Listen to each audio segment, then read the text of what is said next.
daawadaha qiimaha badan oo ku soo dhawow muuqaalka xiga ee toosane technical. Sidaan ognahay geerida waa xaq oo qof walba oo dunida saaran wuxuu isugayaa maalin oo dunida uu ka tagi doono. Balse qaar ka mid ah Soomaalida waxay mararka qaar sameeyaan geeri qasab ah oo waxay sameynayaan inay account-kaaga galaan Facebook-ga ay report ka dirayaan waxayna ku diiwaan gelinayaan qof markaas dhintay. Shirkadda Facebook waxa uu yeelay shuruuc ah haddii qofka laga soo diro report dhimasho ah inay habada ka saarayaan Facebook-gaasi ama account-kaas Facebook-ga ah. Sababtoo ah waxay leeyihiin qofkan wuu dhintay mana isticmaali doono Facebook-gan sidaas ayaan habada loogu saarayaa Facebook-ka report-ka laga diray inuu dhintan loo diiwaan geliyay. Waxaa jiro dad badan oo account-kooda Facebook ah ku waayay in laga diray report dhimasho ah sidaasna Facebook ay habada ugu saareen account-kaasi markaas dhimashada laga soo diray ama loogu soo dacwooday inuu dhintay. Marka waa nasiib daro in qof nool laga diro report ah dhimasho sidaasna Facebook-giisa habada lagu saaro. waxyaabaha run ahaantii dunida wax weyn la ah anaga waxay nala tahay hadaan Soomaali nahay iska ciyaar iyo kaftan iyo baashaal ayaa qof dhan wuxuu ku weynayaa Facebook-giisa oo intaasi sano uu haysan jiray qaraawadiisa iyo dadkiisa uu markaas kula xiriiri jiray. Muuqaalkan waxaan rabaa inaan kugu soo gudbiyo caabo sida aad ugu hortagi lahayd in laga gudbiyo report dhimasho ah sidaasna aad Facebook-gaaga ku wayso. Inta aan ku guda jiro duubista muuqaalkan waxaan ku sii doonaa laba talo waaweyn kuwa oo ku anfaci doono haddii Facebook-gaaga report dhimasho ah laga diro isaas Facebook-gaabada ugu saaraan. Wana sida fudeedka ah oo aad ku soo ceshan karto haddii report laga diro Facebook-gaaga oo lagu diiwaan geliyay markaas inaad dhimatay. Labadaas talo oo hadda aan ku siinayo waxaan muuqaalkan aan ka soo duubi doonaa sida loo soo celin lahaa haddii Facebook-gaaga laga diray report dhimasho ah ee Facebook sidaas habada ugu saareen. waa haddii labadan talo aan ku siiyay aad horey u sameysay haddii wiligaaga Facebook-gaaga report laga dirin haddaad sameyso labadan talo aan ku siinayo waad badbaadi doontaa haddii Facebook-gaaga report laga diro oo si fudud ayaa Facebook-gaaga u soo ceshan doontaa. Haddii aan ku hormaro talada koowaad Facebook-gaaga ka xir tagging-ka in wax lagu soo taageeray Facebook-gaaga ka xir. muuqaal ayaan hadda hore ka soo sameeyay haddana waxaan kugu tusi doonaa isla muuqaalkan gudihiisa sidii aad tagging-ka dadka kale ay kugu soo sameynayaan aad Facebook-gaaga ugu xir lahayd. Si aad isaga xirto tagging-ka dadka kale kugu soo taageerayaan sawir ama muuqaalo iyo wixii la midka ah waxaad tagaysaa application-kaaga Facebook kadib waxaad ka xulinaysaa halka ay ku qoran tahay ama waxaad taabanaysaa saddexda dhig ee sare gacantaada midig oo qaybta sare ah. markaad xulato halkaas waxaa ku soo bixi doona listiyo tiro badan waxaad ka xulinaysaa halka hoos ay ku qoran tahay settings and privacy. marka aad taabato settings and privacy waxaa ku soo bixi doona settings iyo request waxaad xulinaysaa settingska kadib waxaad xulinaysaa halka hoos ay ku qoran tahay ama waxaad raadinaysaa meesha ay ku qoran tahay profile and tagging. marka aad taabato profile and tagging qaybtan ay ku qoran tahay tagging waxa ugu soo horeeyay qaybta ay ku qoran tahay who can see posts that you are tagged in your profile. kadib waad taabanaysaa halkaasi meesha ay ku qoran tahay friends hadda waxa ujeedaan waxa igu soo taageereen karo asxaabta Facebook-gayga yani dhamaanta friends-kii ah ayaa waxa igu soo taageereen karo. hadaartu waxa ka dhigi kartaa everyone laakiin sida fiican marka iska xireysid fur halkan ay ku qoran tahay see all kadibna waxaad taabanaysaa halkan ay ku qoran tahay only me. markaad meeshaas soo xirto waxaad tagaysaa qaybtan hoose ee ku qoran tahay reviewing kadib waad taabanaysaa meeshaan sida jidid waxa ay tahay waa off waxa ka dhigaysaa on. kadib waxaad tagaysaa meesha ugu dambeyso oo review post ah kadib halkan ay ku qoran tahay post tagging in waa off waxaad ka dhigaysaa on. sidaan ayaad markaa isaga xirtay in lagu soo taageerayo muuqaal ama sawiro. qof kasta uu awoodo inuu ku soo taageerayo muuqaal ama sawiro wuxuu awoodaa sidoo kale in markaasi uu report ka bixin karo. sidoo kale talada labaad ee aan ku raacsiinayo waa in aad Facebook-gaaga ku qorataa magacaaga saxsan oo magacaaga saddexan sida Maxamed Ibrahim Aadan oo kale. haddii aad leedahay passport sida passport-ka uu qoran yahay magacaaga Facebook-gaaga ha noqdo oo wuxuu fududeynayaa hadhow markii laga dalbado in aad Facebook-gaaga xogtiisa aad soo geliso oo aad geliso passport tusaale ahaan waxay ka codsanayaan inaad passport soo geliso si Facebook-gaaga lagu soo furo.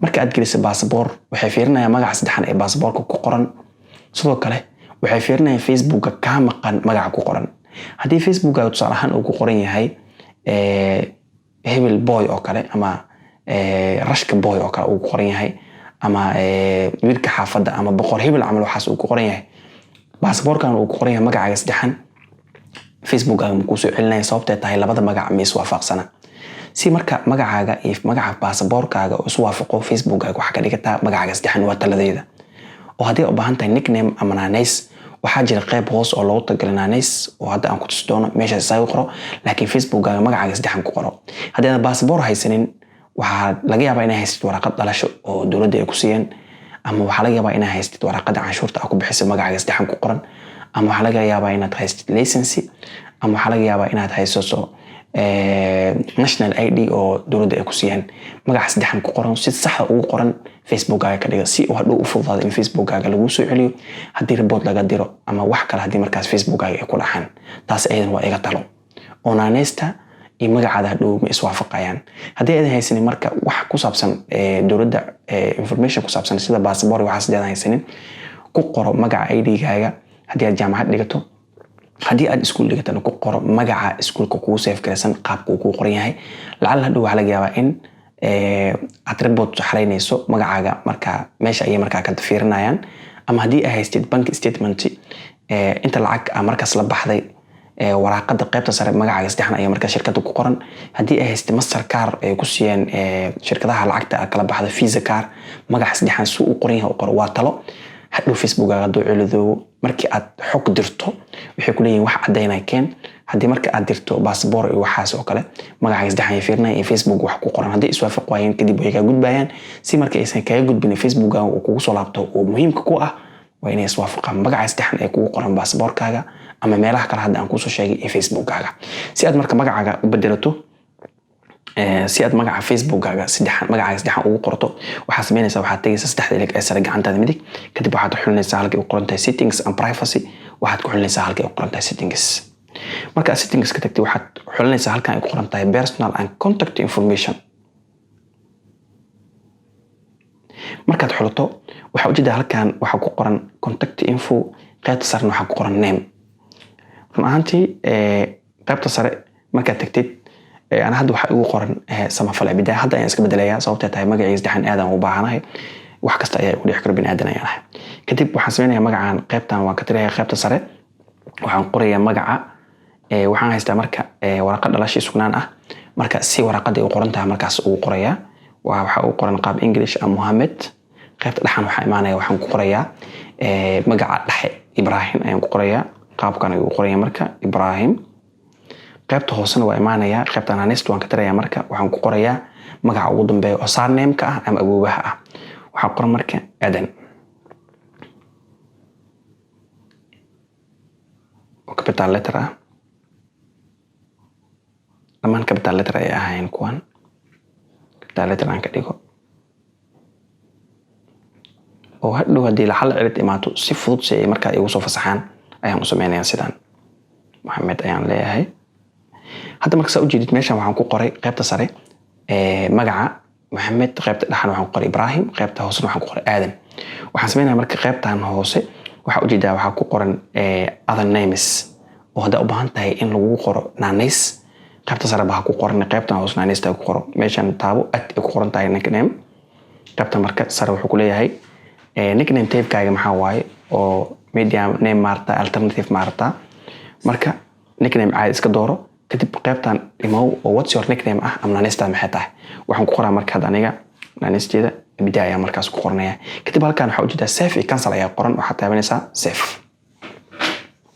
marka save taawatid wuxuu leeyahay that's already your name kaasi mar hore magacaaga ahaa oo ku laabanaya marka waxaan soo qornayaa toosana marka ku qoraya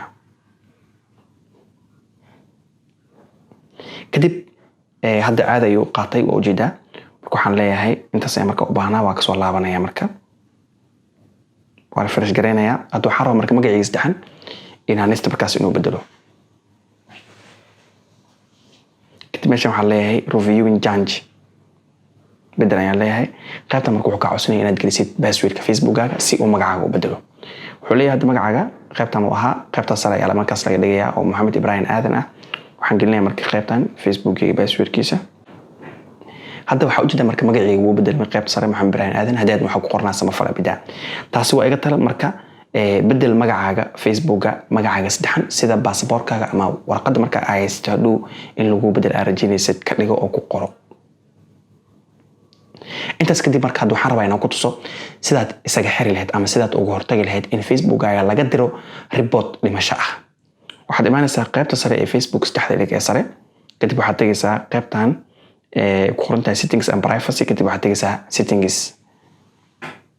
marka aan settings tago waxaan xulanayaa halkan ay ku qoran tahay personal and contact information. kadib qaybtan hoos waxa ujeeda waxa ku qoran account ownership and control. qaybtaas ayaa taabanaysaa. markaad taabato kadib sidaad ujeeda hadda qaybta sare waxaa noo qoran memorialization settings. qaybta hoosena deactive and deletion. qaybta hoos uma baahna marka qaybta sare ayaan u baahannahay. qaybta sare ayaan taabanaynaa. kadib qaybtan hoose waxaa ku qoran delete after death. marka aad dhimatid kadib Facebookaaga in la deleedo. oo marka aad dhimato say ku fahmayaan Facebook. marka aad dhimato qaar kamid ah asxaabta waxay dirayaan marka report ah inaad dhimatay kadib Facebookaaga waa la deleedayaa. sida dadkan ay sameynayaan qaabka aan hortagayno ayaan hadda ku tusayaa. marka qaabka waxay sameynayaan Facebookaaga markii ay ka diraan information dhimasho ah Facebook waxay sameynayaan marka way deleedayaan. marka qaybtan choose legacy contact ayaan daawanaynaa oo waxaan rabnaa in halkan aad ka aragto qaabka lagu hortagi lahaa. qaabka uu hortagaya marka meeshan waxaa leeyahay marka waxaad dooranaysaa qof account-kaaga Facebook ah marka dhimato kadib dhaxlo. marka dhimato kadib qof dhaxlo ayaad Facebookaaga markaasi aad xulinaysaa oo qof markaas aad ku kalsoon tahay ama qaraabada ah ama dadka markaas ku dhow ah oo aad ku kalsoon tahay. wuxuu leeyahay marka qofkan wuxuu awood u leeyahay waxyaabo qaarna awood uma laha. account-kaaga marka aad dhimato marka laga dir report qofka meeshan ka dalbad doonto hadda waxyaabo qaar awood uma lahan doon waxyaabo qaarna awood uu leeyahay. aan ku hormar waxyaabo qaar ee awood u leeyahay qofkan uu sameyn karo. wuxuu awood u leeyahay in profile-kaaga uu ka bedelo sawirka. sidoo kale wuxuu awood u leeyahay inuu ka hortago dadka postiga kusoo taageeranaya account-kaasi looga tagay asiga ama dhaxal ahaan loo siiyey. waxyaabaha kale oo ka hortagi kara qofkaas waxaa kamid ah in qofkaasi friend request oo ka soo codsado ayuu ka hortagi karaa oo markaa ka diidi karaa oo wuxuu dhihi karaa qofkan Facebook lahaa wuu dhintay markaan aniga ayaa ka mas'uul ah loomana ogola qof kale markaas inuu kusoo darsado. sidoo kale wuxuu awood u leeyahay in uu sameeyo waxyaabaha qaar magaca inuu ka bedelo oo kale iyo wixii la midka ah. waxyaabahan awood u leeyahay waxaa kamid ah in meelaha xasaasiga ama kale waxyaabaha asiga qaas ku ah sirtiisa ay ku jirto oo kale inuu xogtaas amal ma arki karo. sababtay tahay markii ay dadka report ka bixiyaan qofka markuu dhinto inuu dhinto markii report ay ka bixiyaan waxay dhahayaan account-kan dib ugu laabanaya account-kan qof hadda kor loo dardaarmay in la siiyo waxyaabo qaar la cancel marka waxyaabo qaarna waa la soo dinaa oo markaas waa loo ogolaanaya.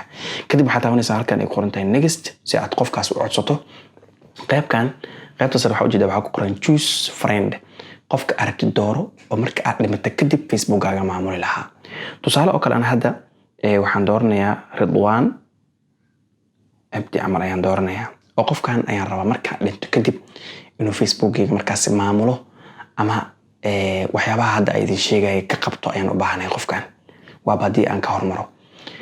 kadib waxaan leenahay ad saad u jeedada qofkan send ayaa leedahay oo markaas wuxuu ogaanayaa in markaas loo soo xil saaro waxaan markii aad dhimato kadibna wixii markaas meesha ayuu ka soo wadan doonaa messengerka ayaa markaas ugu diraysaa in marka xil saaratay marka dhimato kadib in Facebooka hore uu sii wado.